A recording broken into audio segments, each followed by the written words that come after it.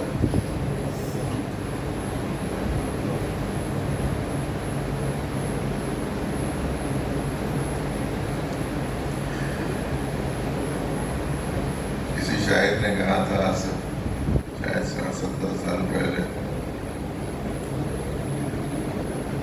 اٹھا کر پھینک دو باہر گلی میں نئی تہذیب کے انڈے ہیں گندے کر.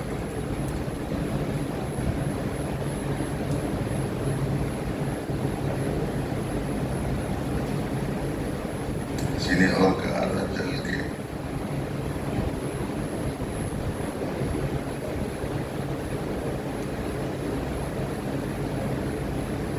نئی روشنی کا وہ منہ جلد کھالا، نئی روشنی کا ہو منہ جلد کالا، دلوں میں اندھیرا ہے باہر اجالا.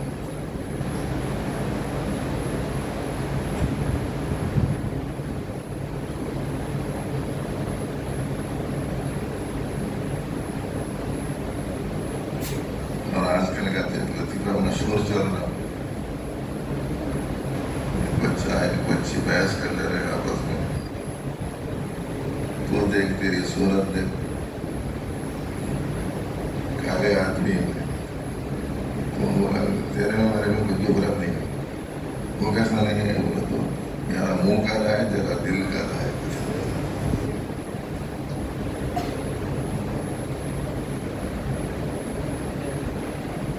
تو بھائیو، دراصل اپنے آپ کو اگر بنانا ہو سنوارنا ہو تو اللہ پاک نے قرآن پاک میں ارشاد فرمایا، جس کی آیت کو ہمارے اناؤنسر صاحب نے پڑھا کہ حالات کو اگر بدلنا ہو تو پہلے اپنے اندرون کو بدلے.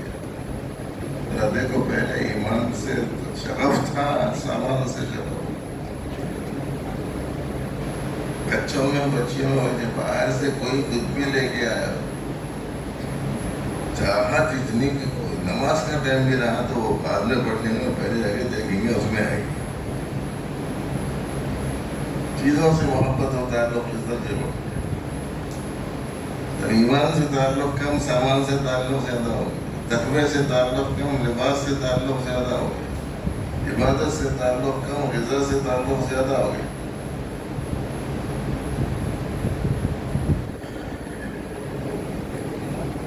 کسی کا اکرام اور احترام سے تعلق کم، کسی کو ذلیل اور رسوا کرنے سے تعلق زیادہ ہو گیا. اچھی بات سنا رہا ہوں، جا کے ٹھہر کے سنیں گے، تیار نہیں ہوتے. انہیں گندرا کہتے بنا کو ذرا جائیں گے، جا کے دیکھیں گے بھیڑ جمع ہو جاتی، کتنے دیتا دیکھیں گے اور اس میں کون کون سی نہیں دیتا دیکھیں گے.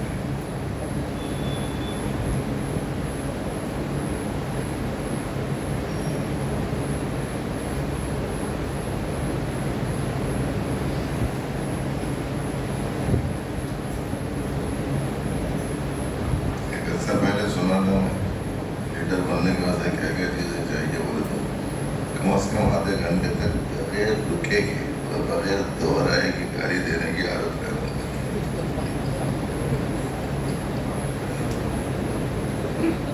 صورتحال ایسی ہو گئی، یعنی ایک چیز نہیں، ایسی 10 چیزیں تھیں نہیں سنا رہا ہوں. وہاں تم وہاں جا کے بڑے آنکڑے کر دیں گے باہر. اس واسطے کی خیر معلوم چیز بتانا ضروری نہیں رہتا کہ یہ مسئلہ میں.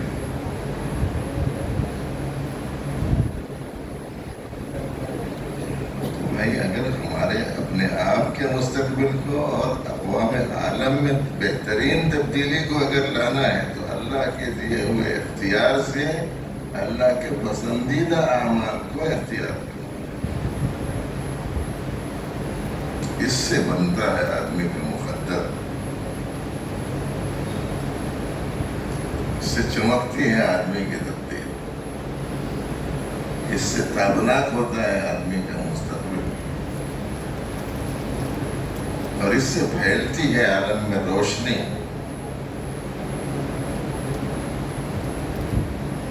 اور یہی وہ چیز ہوتی ہے جس کے ذریعے سے آدمی کو پیشوائی اور افتتاحی نصیب ہوتی ہے۔ سبق پھر پڑھ، صداقت کا، شجاعت کا، امانت کا لیا جائے گا تجھ سے کام دنیا کی۔ اگر کچھ کرنا ہے تو یہ صفات کو اختیار کرنے کی ہمیں کوشش کرنی چاہیے۔ اللہ تعالیٰ